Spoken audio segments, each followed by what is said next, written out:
ಚುನಾವಣಾ ಅಧಿಕಾರಿಯನ್ನ ಭೇಟಿ ಮಾಡಿದ್ದೇವೆ. ಕಾಂಗ್ರೆಸ್ ಪಕ್ಷದ ಒಂದು ಡೆಲಿಗೇಷನ್. ಸ್ವಲ್ಪ ತಡ ಬಂದಿದ್ದೇವೆ. ಇವತ್ತೆಲ್ಲರೂ ಕೂಡ ಬಹಳ ಕಾತುರದಿಂದ ಇದ್ರು. ಕಾನೂನನ್ನ ಉಲ್ಲಂಘನೆ ಮಾಡ್ತೀವಿ ಅಂತೇಳಿ ಮಲ್ಲಿಕಾರ್ಜುನ್ ಖರ್ಗೆ ಸಾಹೇಬರು ಮತ್ತು ರಾಹುಲ್ ಗಾಂಧಿಯವರ ಮುಖಂಡತ್ವದಲ್ಲಿ ಇವತ್ತು ನಾವೆಲ್ಲ ಇಡೀ ದೇಶ ನೋಡುವಂತ ಒಂದು ಪ್ರತಿಭಟನೆಯನ್ನ ನಾವು ಹಮ್ಮಿಕೊಂಡಿದ್ದು. ಇವತ್ತು ವರಮಹಾಲಕ್ಷ್ಮಿ ಹಬ್ಬ ಇದ್ದು ಕೂಡ ಮತದಾರರ ಹಕ್ಕನ್ನ ಪಡ್ಕೊಳ್ಬೇಕು, ಅನ್ಯಾಯದ ವಿರುದ್ಧ ಹೋರಾಟ ಮಾಡಬೇಕು ಅಂತ ಹೇಳಿ ಇವತ್ತು ಸಾವಿರಾರು ಜನ ಬಂದಿದ್ದನ್ನ ನಿಮ್ಮ ಕ್ಯಾಮ್ರಾಗಳೇ ಸಾಕ್ಷಿಯಾಗಿದೆ. ಸೊ ಎಲ್ಲರೂ ಕೂಡ ಇವತ್ತು ಬಂದು ಭಾಗವಹಿಸಿದವರು, ಟಿವಿಲಿ ವಾಚ್ ಮಾಡಿದವರು, ವಿಡಿಯೋಗಳಲ್ಲಿ ವಾಚ್ ಮಾಡಿದವರು, ಸೋಷಿಯಲ್ ಮೀಡಿಯಾ ವಾಚ್ ಮಾಡಿದವರು ಎಲ್ಲರೂ ಕೂಡ ಕಾಂಗ್ರೆಸ್ ಪಕ್ಷದ ಪರವಾಗಿ ನಾನು ಅವರಿಗೆ ಅಭಿನಂದಿಸ್ತೇನೆ. ಇವತ್ತು ರಾಹುಲ್ ಗಾಂಧಿ ಅವರು ಮತ್ತು ಖರ್ಗೆ ಸಾಹೇಬರು ಕೋರ್ಟ್ ಆದೇಶ, ಅವ್ರಿಗೆ ಒಂದು ಪ್ರೊಟೆಸ್ಟ್ ಅಲ್ಲಿ ಬರಬೇಕು ಅಂತ ಇತ್ತು, ಮಾರ್ಚ್ ಮಾಡಬೇಕು ಅಂತ. ಕೊನೆಗೆ ನಮ್ಮದೇ ರಾಜ್ಯ ಸರ್ಕಾರ ನಾವೇ ನಮ್ಮ ನಾಯಕರುಗಳನ್ನ ಅರೆಸ್ಟ್ ಮಾಡೋಂಥದ್ದು, ಚೀಫ್ ಮಿನಿಸ್ಟರ್ ಅರೆಸ್ಟ್ ಮಾಡೋದು, ಹ್ಯಾಮ್ರಾಸ್ಮೆಂಟ್ ಬೇಡ, ಕಾನೂನನ್ನ ನಾವು ಗೌರವ ಕೊಡಬೇಕು ಅನ್ನೋ ದೃಷ್ಟಿಯಿಂದ ಅಲ್ಲಿಂದ ಇಲ್ಲಿಗೆ ಬಂದು ಪ್ರೊಟೆಸ್ಟ್ ಮಾರ್ಚಲ್ಲಿ ಬರೋದನ್ನ ನಾವು ಅದಕ್ಕೆ ಬೇಡ ಅಂತ ಹೇಳಿ ನಾವೇ ಪಕ್ಷದ ವತಿಯಿಂದ ಬಂದು ಟೈಮ್ ತೆಗೆದುಕೊಂಡು ಇಲ್ಲಿಗೆ ಬಂದಿದ್ದೇವೆ. ತಮಗೆಲ್ಲ ಈಗಾಗಲೇ ರಾಹುಲ್ ಗಾಂಧಿ ಅವ್ರನ್ನೇ ತಿಳಿಸಿದ್ದಾರೆ ಯಾವ ರೀತಿ ಅನ್ಯಾಯ ಆಗಿದೆ ಅಂತ. ಇದು ರಾಜ್ಯದ ಉದ್ದಗಲಕ್ಕೂ ಕೂಡ ನಡೆದಿರೋಂಥ ಒಂದು ಅನ್ಯಾಯ. ಆದರೆ ಕೆಲವು ಕ್ಷೇತ್ರ ಮಾತ್ರ ನಾವು ಇದನ್ನ ಸೀಮಿತವಾಗಿ ತೆಗೆದುಕೊಂಡು ರಿಸರ್ಚ್ ಮಾಡಿದ್ದೇವೆ. ನಾವು ಇಡೀ ರಾಜ್ಯದಲ್ಲಿ ನಾವು ಈಗ ಅದೇನು ಕೆಲವು 5-6 ಮೇಜರ್ ಪಾಯಿಂಟ್ ಹೇಳಿದ್ದೇವೆ. ಈ ನಿಟ್ಟಿನಲ್ಲಿ ನೀವು ಇಡೀ ರಾಜ್ಯದಲ್ಲಿ ಮಾಡಬೇಕು ಅನ್ನೋದು ನಮ್ದು ಫಸ್ಟ್ ಮನವಿ. ಈಗ ನಾವು ಮಹದೇವಪುರದ ಒಂದು ಸ್ಯಾಂಪಲ್ ಆಗಲಿ, ಗಾಂಧಿನಗರ ಸ್ಯಾಂಪಲ್ ಆಗಲಿ ನಾವಿನ್ನ ಕೊಟ್ಟಿಲ್ಲ ಅವ್ರಿಗೆ. ನಿನ್ನೆ ಏನು ಮಾಧ್ಯಮದಲ್ಲಿ ರಾಹುಲ್ ಗಾಂಧಿ ಅವರು ಪ್ರೆಸೆಂಟ್ ಮಾಡಿದ್ರು, ಅದು ಕೆಲವು ಎಕ್ಸಾಂಪಲ್ಸ್ ಇದೆ. ಅದನ್ನ ಇನ್ನ ಡೀಟೇಲ್ ತಂದು ಮತ್ತೆ ಅವ್ರಿಗೆ ಕೊಡ್ತೀವಿ. ಈಗ ನಾವು ಅವ್ರಿಗೆ ಇದನ್ನೆಲ್ಲ ಇಂಥ ಪಾಯಿಂಟ್ ಅಲ್ಲಿ ನೀವು ಇಡೀ ರಾಜ್ಯದಲ್ಲಿ ನೀವು ಪರಿಶೀಲನೆ ಮಾಡಬೇಕು, ಎಲ್ಲೆಲ್ಲಿ ಈ ರೀತಿ ಅನ್ಯಾಯ ಆಗಿದೆ ಇದನ್ನು ನೀವು ಕೂಡ ಕಂಡುಹಿಡಿದು ಇದು ಯಾರು ತಪ್ಪಿಸ್ತಿದ್ದಾರೆ, ಯಾವ ರಿಟರ್ನಿಂಗ್ ಆಫೀಸರ್ ಇರ್ಬೋದು, BLO ಇರ್ಬೋದು, ಯಾವುದೇ ಅಧಿಕಾರಿ ಇರ್ಬೋದು, ಕೆಳಗಡೆಯಿಂದ ಮೇಲ್ಗಡೆ ಇರೋದಿದ್ದಾರೆ, ಅವ್ರ ಮೇಲೆ ಸೂಕ್ತವಾದಂಥ ಕ್ರಮ ಕೈಗೊಳ್ಳಬೇಕು ಅಂತೇಳಿ ನಾವು ಹೇಳಿದ್ದೇವೆ.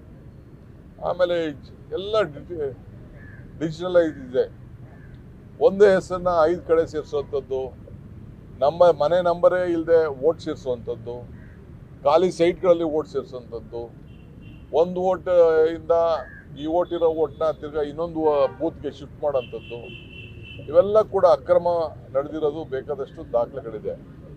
ಸೊ ಅವ್ರಿಗೆ ನಾವು ಒಂದು 8-10 ಪಾಯಿಂಟ್ ಹಾಕಿ ನಾವು ಅವ್ರಿಗೆ ಮೆಮೊರಂಡಮ್ ಕೊಟ್ಟಿದ್ದೇವೆ. ಈಗ ಮಾಧ್ಯಮದಲ್ಲೂ ನಾವು ಏನು ಕೊಟ್ಟಿದ್ದೀವಿ ಅನ್ನೋದನ್ನ ನಿಮಗೆ ರಿಲೀಸ್ ಮಾಡ್ತೀವಿ. ನಾವು ಡೀಟೇಲ್ಗೆ ಹೋಗಿಲ್ಲ, ನಾವು ಡೀಟೇಲ್ ಇನ್ನೂ ಕೊಟ್ಟಿಲ್ಲ.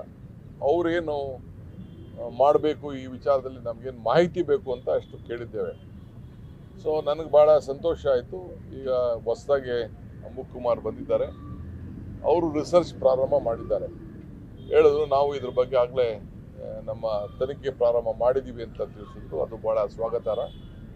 ಸೊ ಅದಕ್ಕೆ ನಾವು ತಿರ್ಗಾ ಡೀಟೇಲ್ ಎಲ್ಲ ಬಂದು ಯಾವ ಕ್ಷೇತ್ರದ ಏನೇನಿದೆ ನಮ್ಗೆ ಇರೋಂಥ ಮಾಹಿತಿ, ಕೆಲವು ಕ್ಷೇತ್ರದಲ್ಲಿ ಏನೇನು ಅನ್ಯಾಯಗಳಾಗ್ತಾ ಇದೆ, ಏನೇನು ಮಾಡ್ಬೋದು, ಮುಂದಕ್ಕೆ ಯಾರ್ಯಾರ ಮೇಲೆ ಕ್ರಮ ಕೈಗೊಳ್ಳಬೇಕಾಗ್ತದೆ ಅನ್ನೋ ವಿಚಾರವನ್ನು ನಾವು ಅವ್ರಿಗೆ ತಿಳಿಸ್ತಾ ಇದ್ದೀವಿ.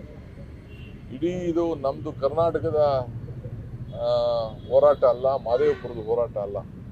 ನಿಮಗೆಲ್ಲ ಒಂದು ಪ್ರಶ್ನೆ, ನಿಮ್ಮದೇ ಸರ್ಕಾರ, ನಿಮ್ಮದೇ ಆಫೀಸರ್ ಕರ್ನಾಟಕ ರಾಜ್ಯ ಇರ್ಬೋದು, ಎಲ್ಲ ಕಂಟ್ರೋಲ್ ಇವ್ರ ಕೈಲಿ ಇರ್ತದೆ. ಒಂದು ಕಂಪ್ಯೂಟ್ರಲ್ಲಿ ಹೆಸರು ಬಡಿದ್ರೆ, ನನ್ನ ಹೆಸರು ಹಾಕಿದ್ರೆ ಎಷ್ಟು ಕಡೆ DK ಶಿವಕುಮಾರ್ ಹೆಸರಿದೆ ಅಂತ ಗೊತ್ತಾಗ್ತದೆ. ಅಷ್ಟು ಸೌಜನ್ಯರು ಚುನಾವಣಾ ನೋಡ್ಕೊಳ್ತಾ ಇರೋಂಥ ಅಧಿಕಾರಿಗಳಿಗೆ ಇರಬೇಕಾಗ್ತದೆ. ಈ ದೃಷ್ಟಿಯಿಂದ ಇವತ್ತು ನಾವು ಅವ್ರಿಗೆ ಅವರ ಗಮನವನ್ನು ಸೆಳೆದಿದ್ದೇವೆ. ಇಡೀ ದೇಶದ ಉದ್ದಗಲೂ ಕೂಡ ಇದರ ಬಗ್ಗೆ ದೊಡ್ಡ ವ್ಯಾಪಕವಾಗಿ ಚರ್ಚೆ ಅವಶ್ಯಕತೆ ಇದೆ. ಈ ನಿಟ್ಟಿನಲ್ಲಿ ನಮ್ಮ ಪ್ರತಿಭಟನೆಯನ್ನು ವ್ಯಕ್ತಪಡಿಸಿದ್ದೇವೆ. ಮುಂದೊಂದು ದಿನದಲ್ಲಿ ಇದನ್ನು ಮುಂದುವರಿಸ್ತೇವೆ ಅನ್ನೋ ಮಾತನ್ನು ಹೇಳ್ತೇನೆ.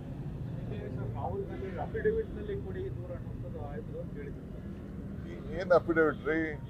ನಾನೇ ಅಫಿಡವಿಟ್, ರಾಹುಲ್ ಗಾಂಧಿ ಅವರೇ ಅಫಿಡವಿಟ್. ಏನು ಅಫಿಡವಿಟ್ ಬೇಕು? ಈಗ ಪ್ರಮಾಣ ವಚನ ನಮ್ಮ ಕೈಲಿ ಏನು ಅಫಿಡವಿಟ್ ತೆಗೆಸ್ಕೊಳ್ತಾ ಇದ್ದಾರೆ? ನಾವು ಎಲೆಕ್ಷನ್ ನಿಂತ್ಕೋಬೇಕಾದ್ರೆ ಮತ್ತೊಂದು ಮಾಡ್ಬೇಕಾದ್ರೆ ಎಲ್ಲ ಅಫಿಡವಿಟ್ ತೆಗೆದುಕೊಳ್ತಾ ಇದ್ದಾರೆ. ಒಬ್ಬ ನಾಯಕರುಗಳು ಮಾತನ್ನ ಇನ್ನೇನು ಬೇಕು ಅಫಿಡವಿಟ್ಟು ಹಾಕಿ ನಮ್ಮನ್ನ ಬೇಕಾದ್ರೆ ಗಲ್ಲಿಗೆ ನಾವೇನಾದ್ರು ಸುಳ್ಳು ಹೇಳಿದ್ರೆ, ತಪ್ಪು ಹೇಳಿದ್ರೆ, ನಿಮ್ಗೇನು ಕಾನೂನಲ್ಲಿ ಶಿಕ್ಷೆ ಇದೆ ಹಾಕಿ, ಯಾರು ಬೇಡ ಅಂತ ಹೇಳ್ತಾರೆ? ನಾವು ಮಾಡಿದ್ದೇನಾದ್ರು ಡಿನೈ ಮಾಡಿದಾರ ಅವರು? ರಾಹುಲ್ ಗಾಂಧಿ ಅವ್ರು ಹೇಳಿದ್ನ ಏನಾದ್ರು ಇವೆಲ್ಲ ಸುಳ್ಳು ಅಂತ ಹೇಳಿದ್ದಾರಾ? ಅದಕ್ಕೆ ನಾವು ಹೇಳ್ತಾ ಇದೀವಿ, ಅವ್ರ ಅಫಿಡವಿಟ್ ಕೇಳಿದ್ಮೇಲೆ ನಾವು ನಿಮ್ಗೆ ಇನ್ನ ಮಾಹಿತಿ ಕೇಳ್ತಾ ಇದೀವಿ. ಅವ್ರಿಗೆ ಕೊಡ್ತೀವಿ, ಅಫಿಡವಿಟ್ ಸಮೇತ ಕೊಡ್ತೀವಿ. ನಾವು ಏನೇ ಮಾಹಿತಿಯನ್ನ ಕೊಟ್ಟಿರ್ಬೇಕಾದ್ರೆ ರೈಟ್ ಟು ಇನ್ಫಾರ್ಮೇಶನ್ ಅಲ್ಲಿ ಅವ್ರ ಹತ್ರ ಇರತ್ರ ಮಾಹಿತಿ ತೆಗೆದುಕೊಂಡಿದ್ದೇವೆ. ನಮ್ಮ ಹತ್ರ ಎಲೆಕ್ಷನ್ ಮಾಹಿತಿ ಅಲ್ಲ ನಮ್ದು. ಈಗ ನಾವು ರೈಟ್ ಇನ್ಫಾರ್ಮೇಶನ್ ಅಲ್ಲೇ ಈ ಮಾಹಿತಿ ತೆಗೆದುಕೊಂಡು ಕಲೆ ಹಾಕಿ ನಾವು ಇವತ್ತು ಮಾಡಿರೋದು. ನಮಗೂ ಒಂದು ದೊಡ್ಡ ಜವಾಬ್ದಾರಿ ಸ್ಥಾನದಲ್ಲಿ ನಾವು ಇದ್ದೀವಿ. ಯಾರು? ಚಾಮರಾಜಪೇಟೆಯಲ್ಲೂ ಕೂಡ ಡಬಲ್ ಎಂಟ್ರಿಗಳಾಗಿದ್ದಾವೆ. ವರ್ಣ ಆಗ್ಲಿ, ಚಾಮರಾಜಪೇಟೆ ಆಗ್ಲಿ, ಕನಕಪುರ ಆಗ್ಲಿ, ಎಲ್ಲಾದ್ರೂ ತಪ್ಪೆ.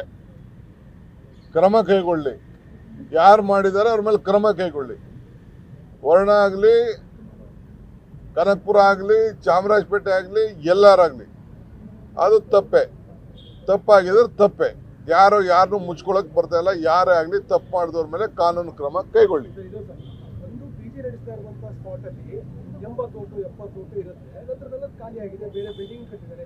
ಈ ತರದ ಪ್ರಮುಖ ದಾಖಲೆ ನೋಡಪ್ಪ, ನಾನು ಬಿಜೆಪಿ ನಾಯಕರುಗಳಿಗೆಲ್ಲ ನಾನು ಉತ್ತರ ಕೊಡಕ್ಕೆ ಈಗ ಅವಶ್ಯಕತೆ ಇಲ್ಲ. ನಮ್ಮ ಹೋರಾಟ ಏನಿದ್ರು ಎಲೆಕ್ಷನ್ ಕಮಿಷನ್ ಮೇಲೆ ಹೋರಾಟ.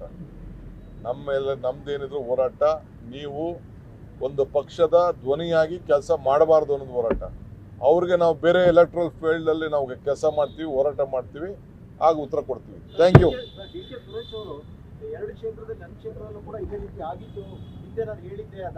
ಹಿಂದೆನೆ ಅವರು ಸೆಂಟ್ರಲ್ ಎಲೆಕ್ಷನ್ ಕಮಿಷನ್ಗೆ ಹೋಗಿ ಲೆಟರ್ ಬರೆದು ಕೊಟ್ಟಿದ್ರು.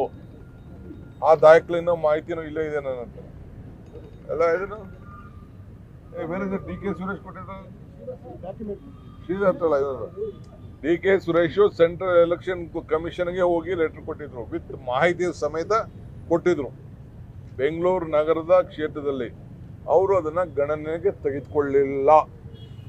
ಆ ದಾಖಲೆಯಲ್ಲೂ ಇದನ್ನ ಇದೆ. ನೋಡೋಣ, ಮುಂದಕ್ಕೆ ಟೈಮ್ ಇದೆ. ಅದಕ್ಕೆ